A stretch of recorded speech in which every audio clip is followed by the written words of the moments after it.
இந்த லீவுக்கு பசங்களோட ஃபேமிலியா ஒரு சின்ன ட்ரிப் ஒன்று போகணும் அப்படின்னா சிறுமலை தான் best choice. Adventure park, mountain view, ஃபால்ஸ்னு இங்க சில விஷயங்கள் இருக்கு. ஆல்ரெடி மதுரை, திண்டுக்கல்லாம் பயங்கர கூலிங். இதுல எதுக்கு நமக்கு கொடைக்கானல், சிறுமலையே போதும். பாக்குறதுக்கு சில விஷயங்கள் இருந்தாலும் தங்குறதுக்கு ரிலாக்ஸா ஒரு இடம் வேணும்ல, அதுக்கு தான் இந்த ஆர்எல் ஹோம்ஸ். இங்க தங்கணும் அப்படின்னா ரொம்ப ரொம்ப கம்மியான காசுலயே தங்கிடலாம். அது மட்டும் இல்ல, நல்ல ஃபாரஸ்டுக்குள்ள இருக்கிறதுனால காடை நல்லா அனுபவிக்கலாம். குழந்தைங்களோட ஃபேமிலியா தங்குறதுக்கு ஒரு அருமையான இடம். இந்த சிறுமலையில ரூம்ஸ் புக் பண்ணணும் அப்படின்னா கீழே நம்பர் போடுறேன், இந்த நம்பருக்கு கால் பண்ணி உங்க ரூமை புக் பண்ணிக்கோங்க.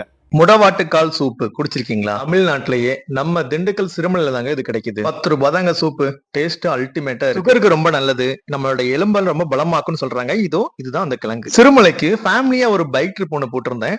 அப்போ படம் பிடிச்சது தான் இதெல்லாம். நீங்க விருதுநகர், மதுரை, சிவகங்கைன்னு இருந்தீங்கன்னா கண்டிப்பா ஒரு 1 டே ட்ரிப் மட்டும் பிளான் பண்ணிக்கோங்க. 18 ஹேர்பின் பெண்டும் 5200 அடி பள்ளமும் பாக்குறதுக்கு ரொம்ப அழகா இருக்கும். ஆரஞ்சு, ஸ்டார் ஃப்ரூட்ஸ் எல்லாம் இங்க இருக்கு. நீங்க அப்படியே பறிச்சு சாப்பிடலாம். இந்த சிறுமலையில நீங்க பாக்குற இடங்கள் எல்லாமே பூத்து குலுங்கும். அப்படி இல்லாட்டினா காய் காய்ச்சி இப்படிதான் தொங்கும்.